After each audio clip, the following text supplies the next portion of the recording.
And we are recording. Wonderful. Hello, everybody. Welcome back. My name is Gavin Kerr here at Between the Notes. Today, we have the wonderful pop star, Miss Whitney Tay. Am I saying that properly? Ty. Ty. Ah. I've read it every time that I read it a different way. I read it as Tay, I read it as Ty, I go back and forth with it. It's okay. Is that your birth name or is that your stage name?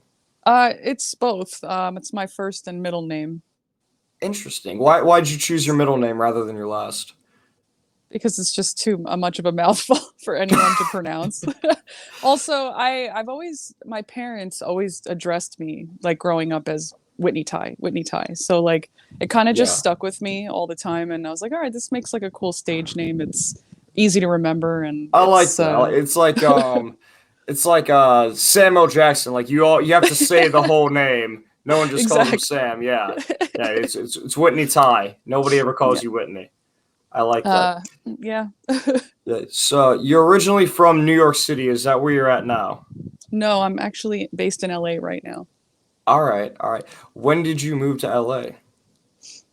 We moved out here in about it's like 3 years ago. It was about like 2018. Yeah. Is Yeah, Did you move because of the Music Connect the magazine that you were a part of out there? Weren't you on the cover of Music Connection magazine, top LA bands? that actually happened after we moved out here. But we weren't on the cover of Music Connection. We were just featured as one of like the top bands of LA. I think that happened in like about 2019. Nice. But I moved out here just because I've been wanting to move to LA for a while and start doing music out here and collaborating with other musicians. So it's kind of that chasing the dream, the scene of LA where you go out and you become famous kind of deal. I think that's why some people might come out here, but I just love California. I think it's a beautiful place, and it's very inspiring as an artist to be here and to write music here. And there's a large sense of community that I didn't feel in New York. New York is Yeah. very independent of a city, but here there's just a huge community of artists who are supporting, and you build a family here. No, I learned that the hard way. I used to date a girl who went to college in New York, and I went to visit her one time. And I live in Cleveland, Ohio, and so anytime that I see somebody on the street and I make eye contact, I like to smile, I nod a head, Yeah. I acknowledge their existence. And you apparently you don't do that in New York City unless you want money from people or they want your money. And I was not aware of that. And I remember walking down the street with her and having people come up to me and try to talk to me, and me just continuing conversation, she'd pull my arm and go, "They're not real people. They just want your money."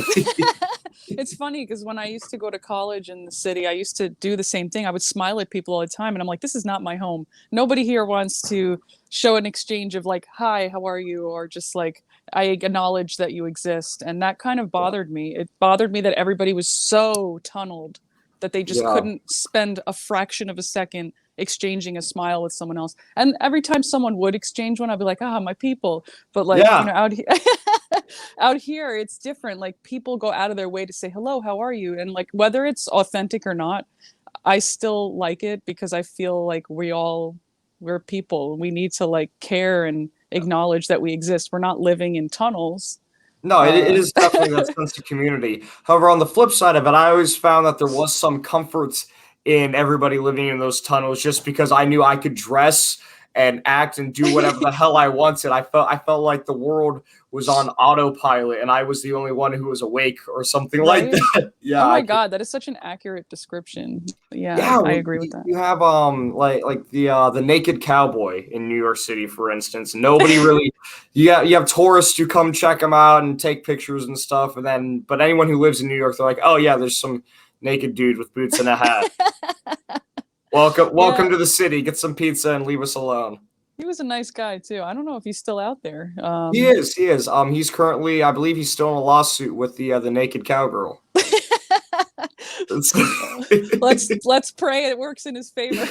Yeah, yeah. I didn't know that you could coin being that, but they're trying to find a way. So tell me a bit about your journey from New York to LA. What was your musical journey like? Were you always very musical as a little kid? Is it something that you figured out as you got older? Well, how did you sort of find who you are? I've always written songs. I've loved writing poetry when I was very little, and I just had a natural draw to writing music or singing melodies. And I remember doing that a lot as a child. I even like used to try to corral my friends into singing along some of these songs I would write with me. Yeah. And it was like an early recognition, but I kind of veered off for a little while because I wasn't sure how to navigate music at that time. There was like no really Yeah. support system around me for that. So I ended up going into architecture, and I did that for a long time. And through those pathways in studying in New York, I kind of met the right people that I needed to meet to like get re-encouraged to go back into music. And it was at that time, like maybe in my college years, that I started writing music again, more for professional purposes this time. Yeah. And I found the right producer, and I was able to start learning about the production process. And we did things remotely. Like he lived in Europe and I was here, so like that was a little bit of a struggle, but at the same time, it was a good challenge to learning how to work remotely because now that's all we do.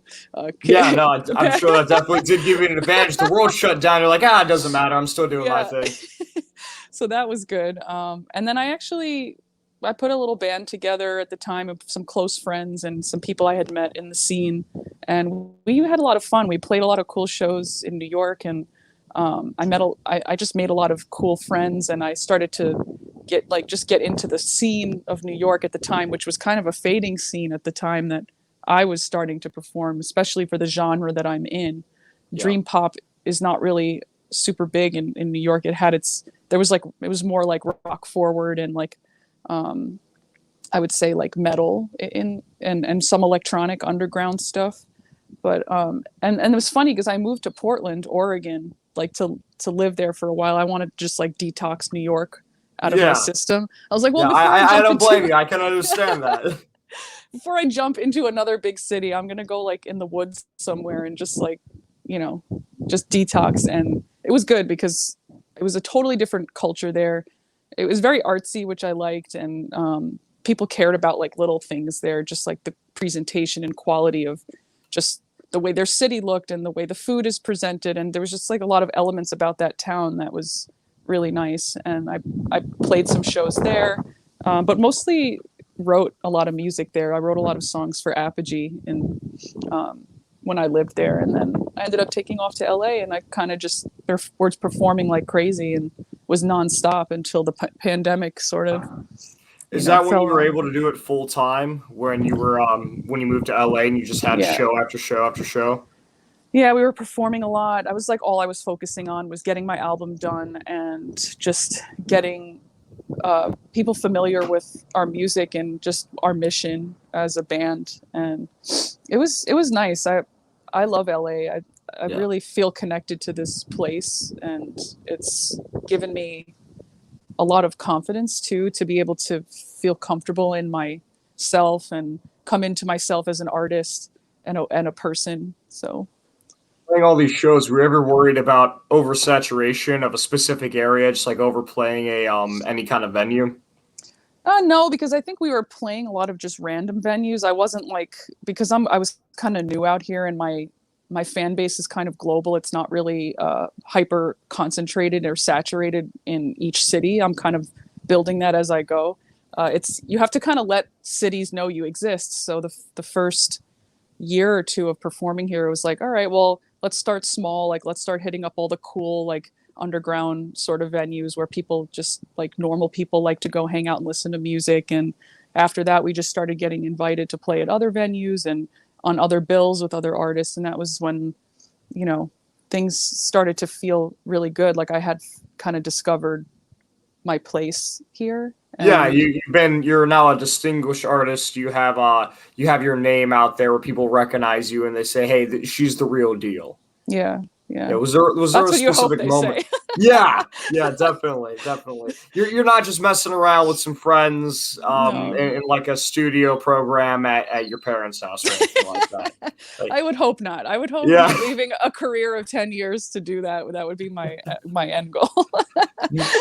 What was that? You left a career for 10 years. What was that career My beforehand? architecture career. Oh, that's right. That's right. You said Yeah, yeah, architect. That's right. All right. yeah. So you do this full time then?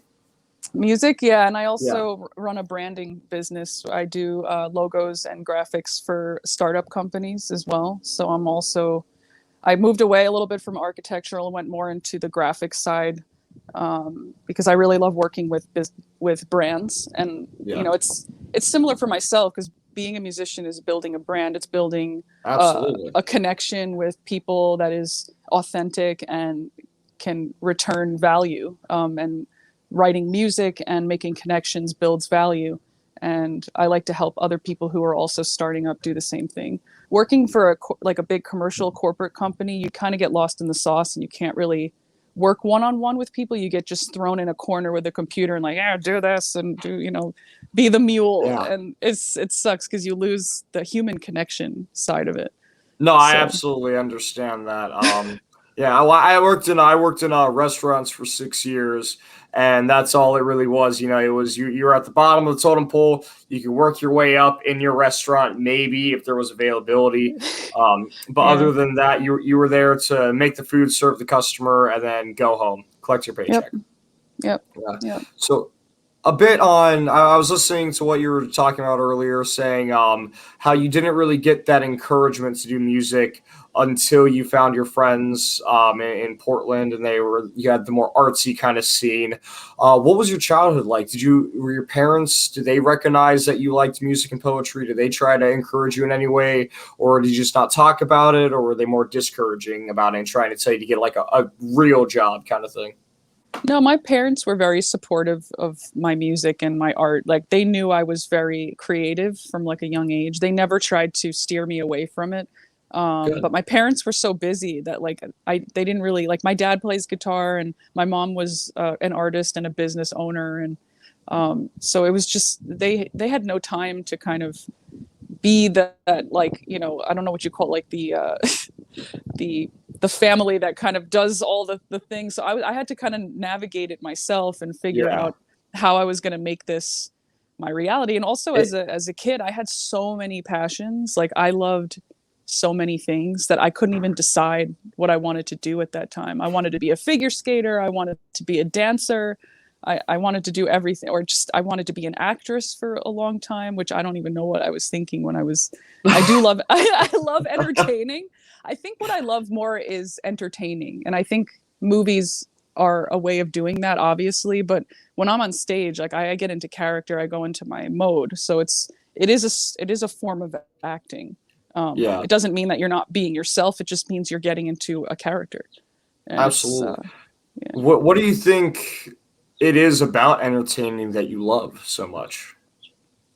I love just being able to create an environment. I think that is, you know, because sometimes like I think the environment we currently have is so polluted with negativity, and it's also when you start to think about life in general and the way things Yeah. operate, and how everything is driven by corporate greed, and it's such a dark stratosphere of things going on, and it's just nice to be able to create something that makes people feel enveloped or loved or curious or just magical. And I think being able to initiate that sequence of thought is really powerful, and that connection that you get, whether it's behind the scenes or in the on the stage, being able to make a reality that is soothing to someone else is really powerful to me. No, I absolutely love that. That's similar to how I feel about any kind of entertainment that I do. I like making people feel emotion and just feel life, especially when we do have, tragedies in our lives, we do have misfortunes going on. And even though sometimes entertainment is about tragedies, about misfortunes, it still allows you to break away from the reality that you're currently living in and Yeah. step in somebody else's shoes. That's definitely, it's beautiful. With your music specifically, I notice a lot of it, it has a very beautiful melodic sound to it Thank you. where, yeah, absolutely, where a lot of it sounds, it just, you can hear the emotion in it a lot. I want to talk about it a bit here. One of the songs that actually Brian Tracy, the wonderful man who helped set all this up, he was curious about the song Incantation. Could you tell us a bit about that? Yeah. Well, that song actually I wrote with my friend Emer and my producer Tim. Um, and we we were getting like close to wrapping up the album, and I was telling my team, I was like, look, I really want this final track to kind of embody what the name of the album is about, and kind of embody the concept of conjuring a reality. This is kind of touching on what we just spoke about, conjuring a reality that is in its purest form just honest. And the song is about looking in the mirror and seeing yourself. And it's I don't know if I ever made this connection before, but many years ago I went to see a Francis Bacon exhibit at the Metropolitan Museum in New York. And there's a painting that he had done, and it's a man, it's him, it's a portrait of himself, and he's sitting and he's painting himself. And at the quote underneath the mirror is, every day I look in the mirror and I watch death at work. And it's this like bleak reality of that we are dying every day. So why not be more honest with ourselves? Why not be more honest with each other? There's this dark thing that surround us called the universe, and we're like these little specks, these little tiny pins of light, and all we owe to ourselves and others is just this complete and honest surrender of ourselves. And that's what I wanted that song to feel like. That's what I wanted it to communicate in a very poetic sort of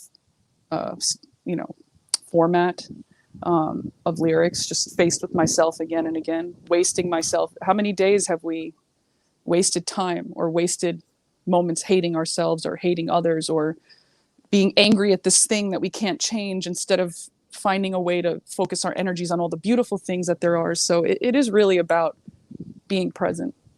No, that's absolutely amazing. We were actually this morning on the morning show, Job of Delight that I do. We were talking about near death experience with our guest, and the way that you talk about how you want the song to be portrayed, I think you really hit the nail on the head with it. Do you have any sort of near death experience yourself that you put into the song or any of your other music? Any sort of like maybe a car accident that happened, or somebody very close to you who passed away and made you kind of realize as well with that art how inevitable our limited time is here? I've had many of those unfortunate experiences, and I think they all, over time, as they stack up on one another, they start to show you that the only thing that matters is having fun and being kind. And the more I grow as a musician, I'm really, when I get down to the heart of it, it's not about all the glitz and glam. It's about, am I making connections? Am I saying something that is so pure and forthright and honest and true, even if it's displaying the the bad parts of your personality or your different quirks. Like, it's okay to be weird, it's okay to be fucked up, it's okay to have all these things going on in your mind, but at least communicate them and create connection with all the people who feel the same, so that everybody feels recognized, so that our existence is not in vain. And that is definitely, I agree. I think having those experiences in my life, of many, have led me to this place. No, you definitely cut yourself open in your music, and even here in this interview, which I really do appreciate. Is there ever a time where you write something and you say, you know what, this is for me. This is too personal. I can't put this out there. Or maybe you're self-conscious about it and you say, I don't know if I want to be this vulnerable to my audience. I don't, it's funny. I mean, and I've been like this since I was a kid. I've never really felt like like there was stuff that I couldn't let out. Like, I was always very open about my emotions and explaining to people how I feel. And maybe that comes from my yearning to find healing with others, because since I was very young, I had a lot of losses in my family, and it sort of just kind of made me look at life a little bit different. Yeah. I just felt like there was nothing. If I can go tomorrow, if I can go tonight, why am I holding back anything? Why am I denying someone of saving their life? I mean, I feel like some of my favorite songs were very vulnerable, maybe too vulnerable, to the Yeah. point where it sounded like these people are on the verge of suicide, and they're literally bearing bloodletting right there in the music and they don't care what people think, because they want to be heard, they want to be felt, they want to resonate with others. So I think holding on, or like clutching on to something that doesn't even belong to you anyway, because it's just a passing thing, Yeah. it's not worth it. It actually hurts you when you don't let go and stop clutching onto it. No, absolutely. It's there's a story of these ancient monks. They're walking up this mountain, and they come across this beautiful woman, and because of their specific beliefs, they're not supposed to have any sort of engagement or like physical contact with women. It's like an abstinence thing. Well, she wants to cross over this river, and the one monk carries her on his back, and the other monk he's pissed off. He said he's like, I can't believe that you did that, that you carried that woman, this and that. And they continue on walking, and hours go by and hours go by, and the one monk realizes the other one is still angry, and he looks at me and says, what's the matter? And he tells him, he's like, I'm mad about you carrying that woman across that river. And the first monk says, yes, but you've been carrying her this entire time in your mind. And it just goes to show that we let these things, like somebody cuts you off in traffic, they're a dick. But if you're like, if it's 8 hours later, your workday is done, you're making Yeah. dinner, and you're still angry that guy cut you off in traffic, he didn't think twice about you. He might not even Yeah. realize that he did it in the first place. Yeah. Yep, That's it's something true. you gotta look inside and just say, hey, you know what? You gotta let things go. Yep. And in your instance, a lot of people's instance who are creative types, them letting it go is through their music. Yeah. One of the songs that really spoke to me, actually, I have the lyrics here, is "Scolded." Oh, nice. Yeah, yeah. The lyrics here, the bones they sink below inside the ebb and flow in the devil's arms.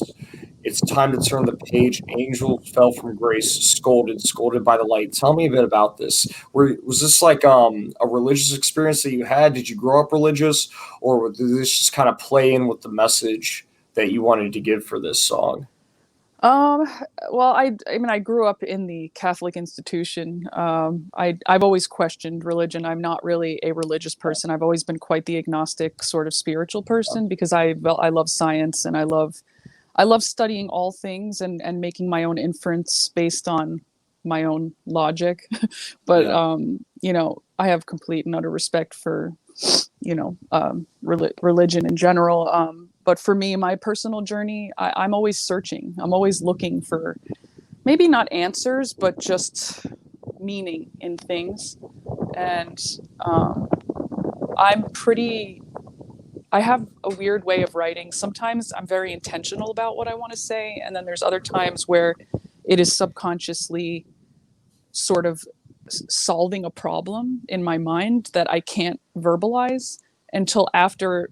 In retrospect, when I look back, I'm like, oh shoot, that was me trying to deal with this situation. And at that yeah, time, that song is actually one of the first ones I wrote for this album. So it's I remember singing it in the car to my producer, and we had to stop what we were doing, and we drove back to the studio, and we started making the song already, because it was just there was a message in there that needed to get out. And at that time, I was getting through a really, really horrific breakup, and yeah, it was very traumatizing, and I was, very heartbroken. And those lyrics, I feel, were my way of describing how I had felt, that I had been sort of smited by like, you know, like a fiery sort of weapon, and that I was scolded, that I had fallen from grace, that I had been up in this place of, this glowing sort of illusion of lust and all these things, and then I had fell out of that, and I felt like my bones were just sort of sinking, like everything was falling away, flesh and bone, and all I had left was that spark of like who I am, just like in the midst of all that. And absolutely. And it's always that soul, that you decide, like, do I die eternally or do I keep going on even past my body, even past my bones? Yeah. So that was kind of a very emotional, like, spiritual experience, I guess you could say. No, I can definitely tell it. The last lines here, to me, they seem to be the strongest lines, but I'm honestly having trouble trying to depict what you're trying to say, or just figure out what you're trying to say. Is you are the passenger and I am the scavenger. Yeah, if because this person was they were a very good manipulator, Yeah, and then at times I was mirroring their behavior, because when they say you're guilty by association, or the people you hang out with is kind of what you become.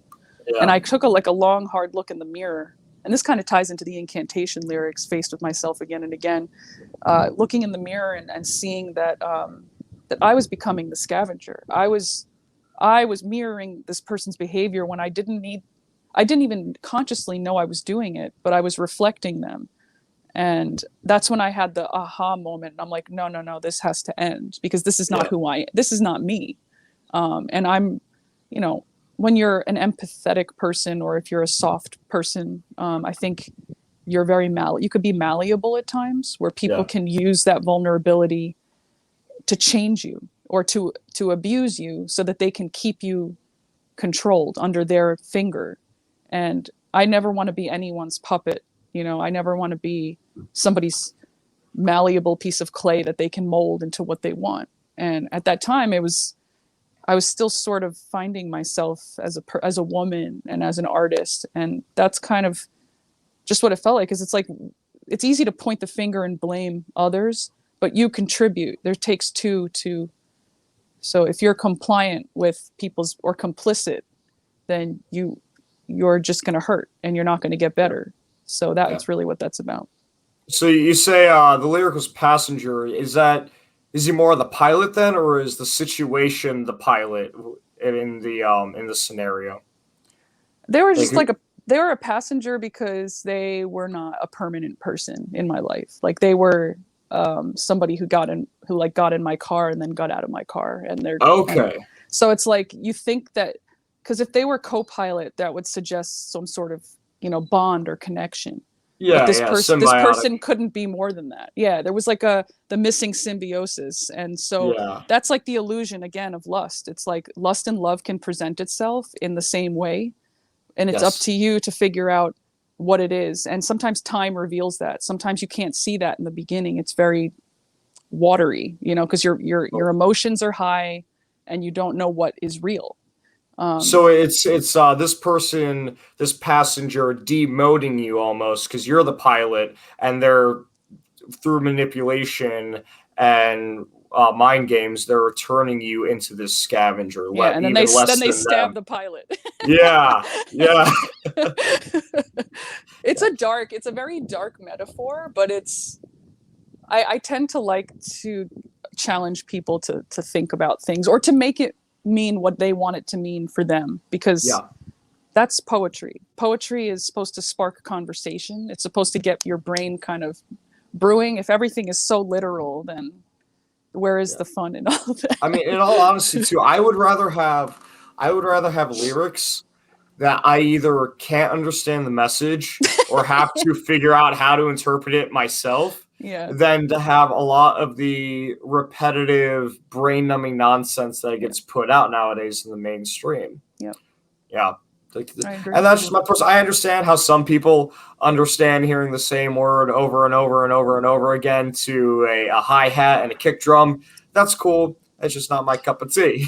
Yeah. Um, Some songs serve different purposes too. Like, some people just don't yeah. want to think sometimes, and they just want to let loose and feel nothing, and that's cool too. So I feel like choosing your music wisely for your emotional mood is Yes. probably a good idea. Absolutely, absolutely. Yeah. Referring back to the instrumental part of it, though, who does your instrumentals? Are you the one who's writing everything? Are you writing part of it, or do you is your producer the one who's putting it together for you? How does that writing process go about?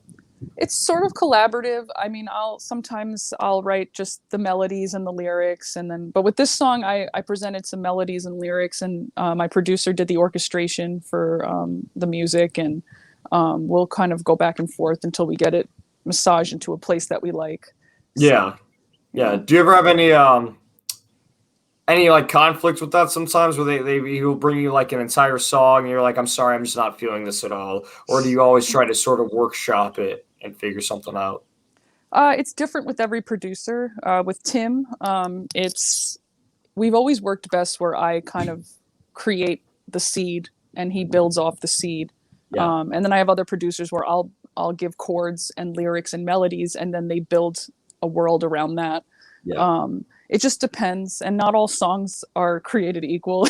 Some of them are, some of Fair. them are just they're just born in weird ass ways. You know, like you'll hear like one drum beat and you're like, oh my god, and then like all of a sudden it's like 5 minutes later you've got like a whole verse and chorus going.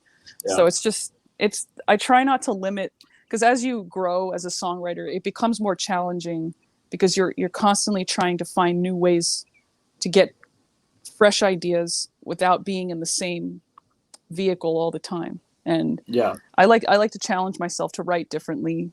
This next record I'm working on is the same thing. I'm just pushing myself outside the limits or scope of what I normally do, so that I can write differently, so I can think differently, so I can communicate differently. If I'm not elevating on a personal level, then that's going to show through in my music. So I'm trying to always push my level of the bar of what I'm trying to do in anything. How far along are you in this new project you're working on? It's weird because it's kind of like all in random places right now. It's hard to Yeah. say. I'd say like about 30 to 40% through, Nice. but it only started a few months ago. So it's moving relatively quick considering just how long it took me to put out my second record, because that was a lot of life changes and moving and relocating and not having all my players and my people in one place. Yeah. So that was more circumstantial. Otherwise, I'd ideally like to put out a new record, every year or 2 years, if I could. It just takes a long time because you don't want to just make records to make them. You want to make them because you have a message or because you have something important to say. But not only that, but then you also have to make sure that you're getting if you're doing videos, you have to figure out what videos you're gonna do for what song. You want to get in order, just figure out what order of the songs you want to release, how many singles you're gonna have, what the singles are gonna be, any new merchandise, the release dates. It's a lot of planning. Everybody thinks the music is like it's just practicing and then performing. Like, no, it's mostly business. Yeah, it's a lot of business. It's all business. The creativity sort of takes a back seat at some point because you're just so busy doing all the other things that are involved. No, it really does. But it's worth it when you're on stage and you see people cheering and yelling for you and taking time out of their lives and their day to see you to make themselves feel better. It's true. It's true. Yeah, I gotta say, you have some really awesome music videos here. I remember I've watched a handful of them now.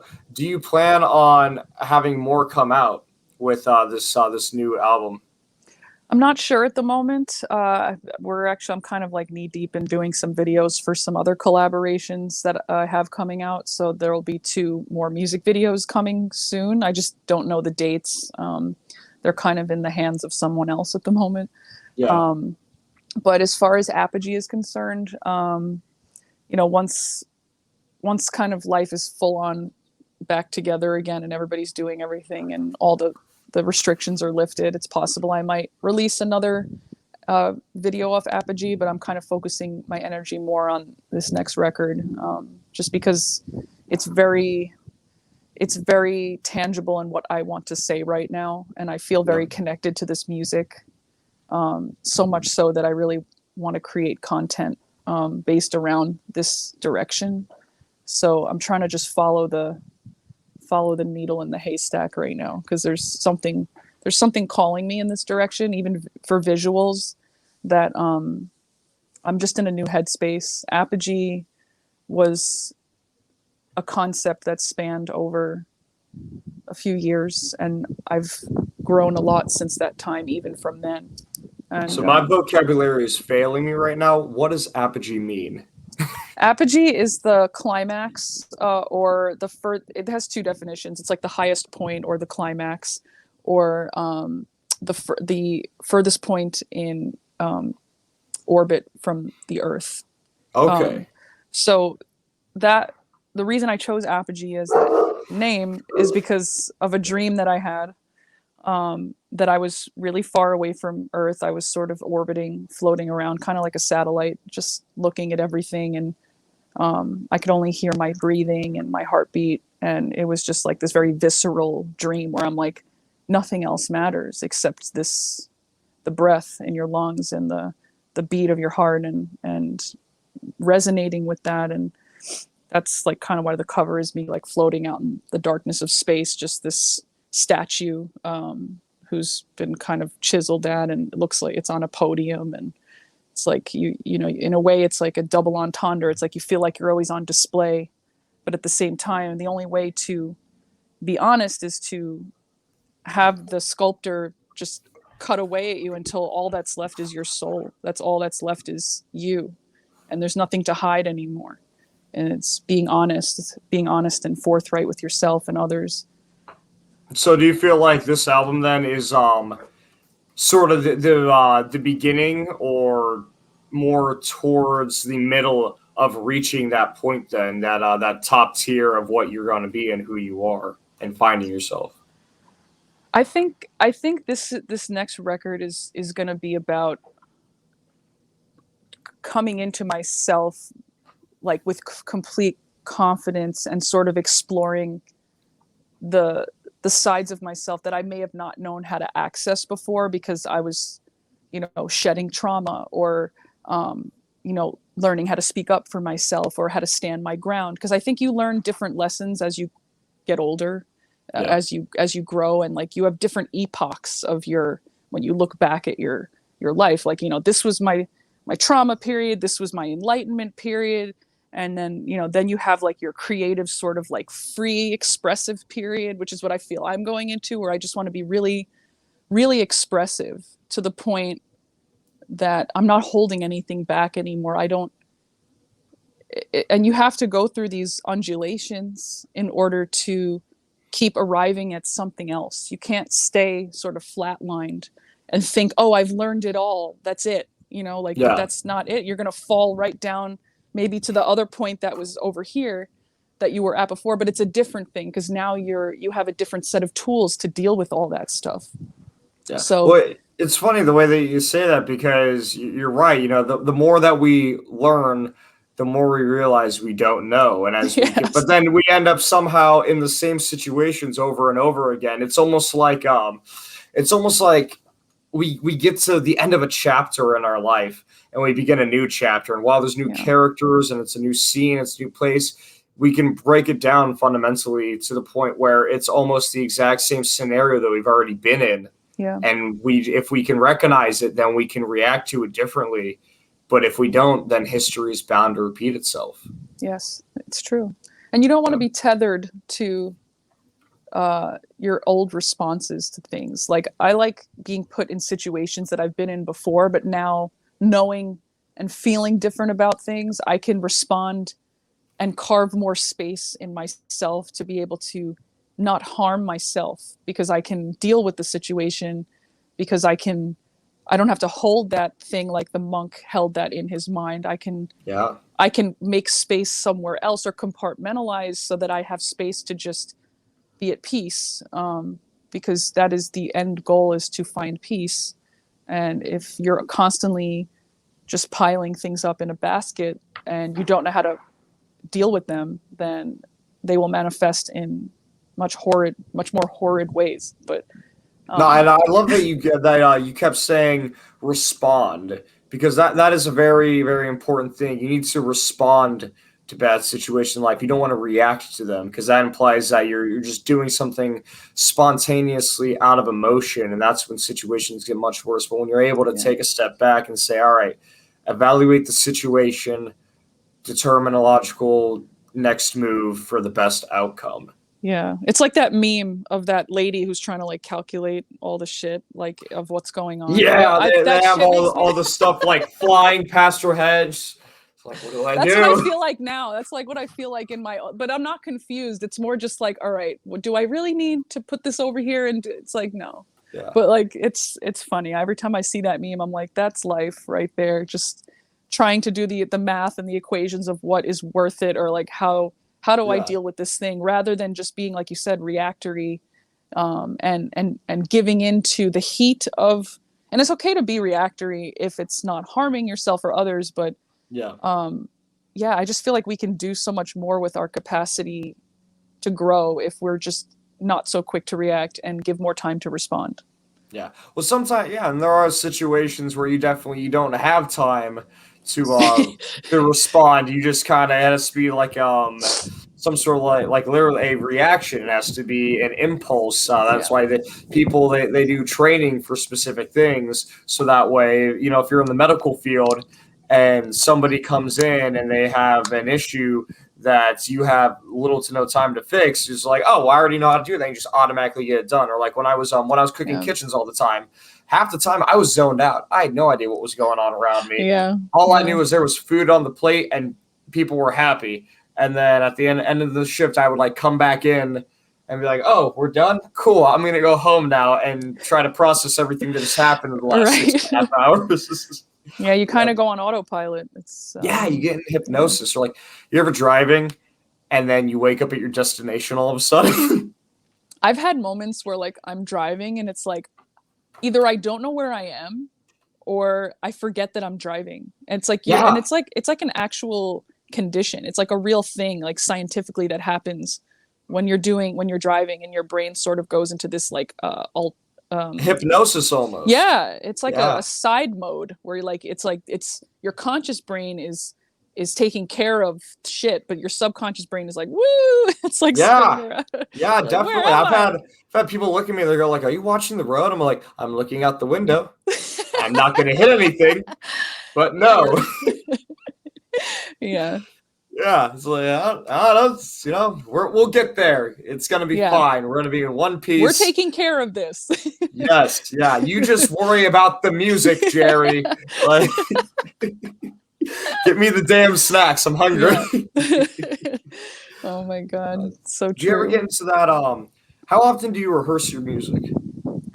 Uh, well, I mean, I'm always writing, really. I wouldn't say I'm always rehearsing. I mean, unless Yeah, it's like when we're performing and stuff. Like if I have a lot of shows lined up, I'm constantly yeah, booking rehearsal time and just getting the set the way I want it. But I'm always singing and I'm always writing and I'm always producing. So I think that keeps keeps it sharp because I'm always using those parts of my brain. I also don't like over rehearsing because every time I've over rehearsed for shows, I've had a bad show, and I kind of like keeping it a little bit more. Uh, I don't know, like little experimental, fresh. a Yeah, little fresh. You know, like it's the yeah. emotion is there. I don't like to suck all the. I don't like to over rehearse to the point where stuff sounds formulaic. Robotic. Yeah, and I'm Yeah, not doing. I'm not making like the kind of music I do and the way we perform it is very warm and it's very natural. It's more rooted in like a classic rock sensibility. It's yeah. not like so sheen, and like I don't use backing tracks for my shows. Like everything is live. So Oh, in order for me to get into that headspace, I need to feel very, very fresh. I need to feel obviously everybody needs to know what the hell they're doing, but it's like you still don't yeah. want to sound like a recording. So, Um, with it all being live, then, and no backing tracks, do you have people that you hire to play the instruments for you, or do you have your own group? Like, is it like a Marilyn Manson kind of thing, where like it's his name, it's his music, but he still has his band that he does? How does that all work for the live I have play? my own people that I work with that have played with me for years now. And depending on the type of show I do, I sometimes hire someone if I have to do a certain kind of performance. Yeah, Um, But yeah, I have my own people, and it works because they understand the music, they understand me, they know what I want. They're not just hired guns for the sake of being a hired gun, Yeah. because I don't think my music, it can't just have a hired gun unless it's like literally top tier sort of like Yeah. hired gun. Otherwise, it just sounds. And I've had hired guns in the past that didn't know me, and didn't really spend much time with me, and it felt just like that. It felt like a hired gun, and it didn't really contribute anything extra to the music. Yeah, And no, you had the instruments, but you didn't have the show. no, that's true, and that's something I try to avoid. And it's just about finding passionate people who just love to be on stage, who love music, who love songwriting, and they can resonate with that too, because some people are just hired guns and they don't care about, they just want to make the check and they just want to go home. Yeah. And that's not true for everyone. Well, I love that you are so passionate about not only your performance but the people on stage with you performing. What should I expect when I inevitably come see you play one day? Because I'm gonna find one of your shows and I'm gonna come watch it, and I can't wait. What I should would I love expect? that. Yeah. Where really quick? What do you have? Do you have any shows coming up? Not now. I'm probably going to start booking things probably late summer, just because I want to wait a little bit longer with all the COVID stuff. I'm still. COVID, vaccination. I Yeah, totally got you. let Yeah. people get vaccinated, let things sort of settle. Like, I just want to be responsible about it, and like, because I'm so overwhelmed right now with writing this new record. I'm just so engrossed in that right now that like I'm really enjoying this process. It's These songs I've been making have been making me really happy, just like on a very deep sort of level. And I haven't even been thinking about anything else but making these songs. So Yeah. I also want to get a lot of them done so that I can perform them come time for my new shows and stuff, and incorporate them into my set and figure out how I want this to look moving forward. Because the new music is a little bit different than what I've been doing. Yeah. The nuances are kind of slightly different. So it's going to be interesting to see how everything sort of fits together. Yeah. Or if I want to Absolutely. keep that project separate, from sort of what I'm doing now. So it's kind of hard to navigate at this point because it's so new. No, I totally Yeah. get that, especially wanting to experiment with new sounds and different subgenres within your own. So Yeah. how should I prepare to come to one of your shows? Like, do I need to come just like dressed however, all nice, just getting ready for a nice like mellow show, or do I like maybe need to like come and like take some Molly and have some glow sticks and ready to just flow with everybody's energy? Like, what am I doing? You're probably going to want You're going to want a nice glass of wine. You're going to want to have a great conversation with someone before you walk in, maybe something existential, maybe something astrological, maybe something about just the great outdoors and just travel and memories of your history of traveling.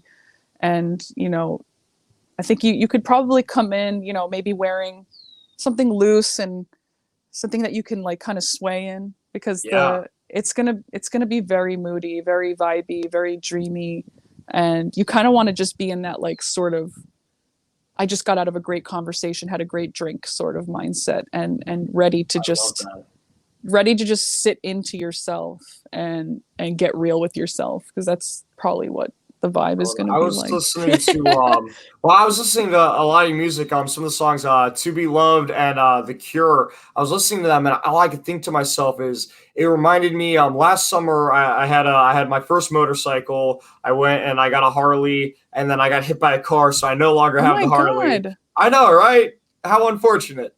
I'm fine. The bike I'm isn't. happy you're fine. Oh my Yeah, god. don't worry about me. I almost die a lot, so it's like it's just a Please Tuesday for stop. me. Please stop doing that. Well, it's not on purpose. It's not. I was like, oh, I just spent all this money on this really nice motorcycle. I'm gonna go get hit by a car. That sounds like a Oh my blast. god. I'll try to put the good juju out in the universe so that you stop getting in these sort of situations. Oh, they make great stories. Keep it coming. As long as there's no permanent damage done, Yeah.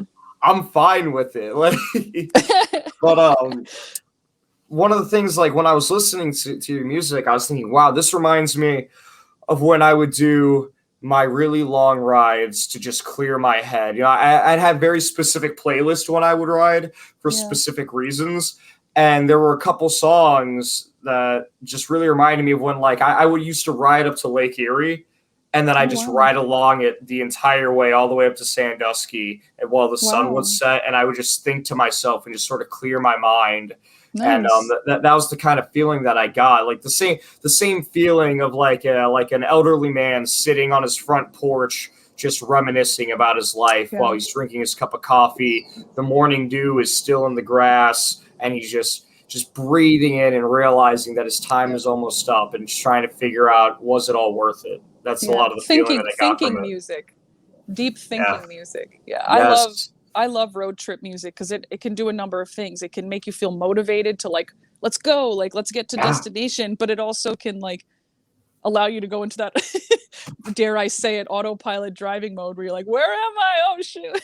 Yeah. Yeah. So but like, yeah, yeah. Well, no, it's definitely therapeutic, and I'm glad that I found at the time that it was introduced to me, your music, the time that it was, because I have see, I believe next weekend I have to take a ride to Columbus, which is 2 hours there and then 2 hours back, and then like 2 days after that I am going to Las Vegas. I'm driving there for an event for a company I work for. And Cool. so I'm definitely going to need some road trip music. I'm gonna try to zone out as much as I Yeah. can for that drive. Okay. Safely zone out. Yeah, safely zone out. Yeah, so if you like want to like send me like your album, months early, so I have some extra music, I'll definitely keep it on the DL. Well, give me your address. I'd love to mail you my first CDs and my new CD, and yeah, so No you can way. have. Yeah, send it to me. Oh my god, I'm gonna put it in the private chat, or no, I'll get it to you after. What happened? Where'd you go? Oh no! And then there was one. Well, then here's a message from our sponsors. We're not really sponsored. Oh, do I not have the video? Oh, I don't have the video. Where'd she go? It just kicked me out. Like the whole app just crashed. That was weird. Yeah, that was weird. It's all right. I went to go put up. I was like, "Here's a message from our sponsors," and I went to go put up one of the Delights commercials, and then I remembered that I don't have any of them in this setup. Oh, They're God. all in different rooms. So thank God you came back when you did. Yeah, because now you can edit this part. Oh, I'm gonna keep Oh it. my I'm gonna God. keep Are it. you gonna It's just, keep yep. I just like the live experience. Yeah. So the reason why I Nice. do pre-recorded shows is just in case like something like really bad were to happen and they want me to Yeah. take it out, or like because Gotcha. I do encourage people to be open, get emotional, stuff like that, whatever they feel comfortable with. But just in case something were to happen, they're like, hey. I didn't mean to say this. Like, I mean to talk about this to be released. It was Gotcha. supposed to be announced for a while or something like that. I'd be like, oh, yeah, no problem. I just go in and snip. But for the most part, I like to leave the errors. I like to Yeah. leave the little speed bumps in there. Cool. Yeah. Yeah, after we're done recording here, I will most definitely get that to you. I would love to get that. That'd be amazing. Thank you. Yeah. Email it to me or have your guy email it to me, and I'd love to send you a little care package. Oh, I feel so special now. A beautiful smile. Oh, thank you. So do you play just in LA as of now, just in the California area, or do you tour at all? I haven't toured yet. I've only played locally, just like to the markets of where I lived, and it's always because it's just incredibly hard. I guess as an independent artist to like find a way to make that happen, and I feel like I have such a wealth of responsibilities. I would love the ability to just pick up and go and just get on a bus and just go to city, and I hope that's and I'm wishing it into the future of like where I'm going, musically, that I could be able to tour city to city, because it's been a dream of mine my entire life. And I'm kind of new in the music industry. I haven't been, doing this like over 10 years. I've been in professionally doing music for about 5 years now. So it's like I've been building my brand, building you know, my image and sort of what I want the music to feel like, and sort of testing things and seeing what works and what doesn't work, and also finding what music I want to live with, you know, when I perform too. So I think it's important. It's important if I'm going to put a tour together that it's the kind of, that it's the experience that I want it to be, and that I feel ready for it. If you could join somebody's tour, like what famous artist would you want to join on to? Like if Miley Cyrus called you, was like, "Hey, I need you to be my opening act or my main support." Like what artist would you choose to go with? Oh my gosh, it's tough because I feel like I would love to like go on tour with the Killers, or like Aurora, or Goldfrapp. But like I feel like our music it's kind of, it does have a lot of subgenres. There's a lot of like, even Apogee itself there's a lot of textures there. There's a lot of influences. So it'd be cool to like tour with like, you know, Alt J, or like, you know, Cage the Elephant, or any number of like dream pop, sort of new current dream pop artists. I'm really open. It's just more about, because I don't think the bill should be like every band is the same. No, because that's no, boring, but there has to you know, be like, some kind of symmetry to it. Exactly. You know? Yes. So in that vein of, you know, even Tame Impala, like if he called, I would love to go on tour with Tame Impala. That'd be awesome. Yeah. That'd be really so bad. I have a lot of different artists that I'm like, that I love and I would love to go on tour with. It just depends, you know, on the circumstance and the way I would put the show together. Yeah. All right. Well, this is a popular question that I ask a lot of my a lot of the people that come on the show. Then, if you have unlimited money right now, okay, you get to play a show anywhere that you want in the world. Where are you playing that show? And then, what two bands are headlining with you? I would play the Sydney Opera House, and the two bands that I would be playing with are Muse and the Killers. I love it. I love it. That sounds like a badass show. In all honesty, that's a pretty dope show. Yeah, it would just be a lot of energy, a lot of high energy. Yeah. So, yeah. Do you do any kind of like props or anything when you're on stage, like beach balls or mannequins or anything? Like what's your stage presence like? I feel like I'm a prop on stage. I'm just kind of like all over the place. I'm like a lot of personality. I have not used props yet. I've definitely brought elements and stuff, but like not really props. But yeah, I don't know. Maybe in the future there'll be some wands, or you know, some magical solar systems sort of coming down, just very space agey. Any kind of like smoke machines or light shows you got going on yet?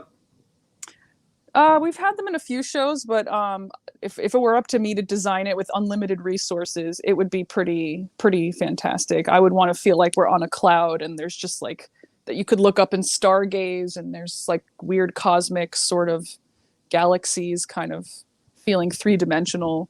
I would want something like that. Yeah. I love that. That's awesome. That'd be a lot of fun, in all honesty. I mean, if you just go back to Portland, I'm sure you'd have enough people with vape pens where you could create that reality. So, like, all right, on the count of three, everybody take a hit. Yeah, a vape pen cloud. Yeah. Yeah. That's a good marketing. Good marketing. Oh, it would smell delicious too. You'd have blue raspberry and bubblegum unicorn just all over the place. Exactly. Oh my gosh. I think you're on to something. Yeah. I think I am. We got to get this going. We got to do a giant vape show where everyone brings their pens with the fruitiest flavors that they can find. To be honest, you don't even need a budget for that. That would just be like, you know, the people serving the people. Yeah, so. BYOV. There you go. That's what it is. I love it. Yeah. So what are your goals? What do you got coming up for us? I know you got the new album. Any kind of merchandise with that? We already talked about videos. You got to figure out the songs first. What's your next goal other than putting out this album? Are you trying to like get a certain amount of subscribers? Are you trying to get a certain amount of followers? Are you trying to play at a specific city? What are you trying to do right now? I mean, all of this is sort of leading up to I want to be able to tour Europe. I want to be able to go out of the country and sort of expand the the stage in which I'm appealing to. I think getting out of the country, go traveling more, meeting with people. I want to get my hands more dirty, just sort of getting engrossed in different communities. So Yeah. right now, what I'm trying to do is I'm doing a lot of collaborations because I want to create, I want to write all types of music. I like writing in different genres. I like creating different experiences. For the new album, there will definitely be merch. There will be video content. There will be like behind the scenes. So it's just, since I'm like kind of a one man show, I'm like doing a lot of this myself with with a small team. Yeah. So right now I have a new single coming out the 25th of this month. It's like a dance pop collaboration with this really cool producer named Harry Votto. He's based out of Montreal. Um, I'm really excited for this. I haven't released like a pop dance track since To Be Loved, and I've done some electronic releases since then with Sun Freaks, but this is like the first time in a while that I put out like a dance track. So it's perfect because it's almost summertime, so it should be, on the beach playlists. I dig it. So, but yeah, and I have a cool cover coming out really soon of like an epic rock song that I'm really excited about. The video is awesome, and that's coming. That's in the pipeline. So Can you tell us what song it is, or is it on the DL for now? it's on the DL, but I can tell you that it is just a really cool rock take on like a classic, like eclectic song I don't that really suits the moment too. It's like all the messaging and the meaning behind the song of what it means now in this climate is just very pressing, and Yeah. I think people are really going to connect with it. I had a lot of fun doing it, and I don't do covers often, but when I do them, I'm very selective about what songs I do. Yeah. Yeah. So Can you tell me what it is after the show? yes, I can. As Yes. long as you keep it on the low. Oh, yeah, I'll have you tell me, and then I'll get excited about it, and then after I process it, I'll just forget about it until it comes out. Well, thanks. So there you go. Yeah, Okay, it'll, cool. it'll completely leave my mind. I'll just put it in the trash bin, or I'll put it in the archive bin, Okay, so that way I yes. can In the enjoy that zip excitement again. file. Yep, exactly. Yeah, it'll stay in the back of the fridge in the meantime. So There you go. it has been an absolute pleasure talking to you today. Thank you so Same much for being here. on the show. Like You I have such a said, wonderful energy. Like I love chatting with you. oh, well, thank you. Well, I'd love to have you back on, and you can definitely keep in touch. We'll definitely keep in touch outside of the show as well. Like I said, I would love to come see you live. I'd love to come see you perform. If you could come to Ohio, that'd be awesome. If not, then I'll just take a trip out to California. I don't have any kids or anything, so it's easy for me to travel. I can find somebody to dog sit for like a couple days or something. Get it That's figured good. out.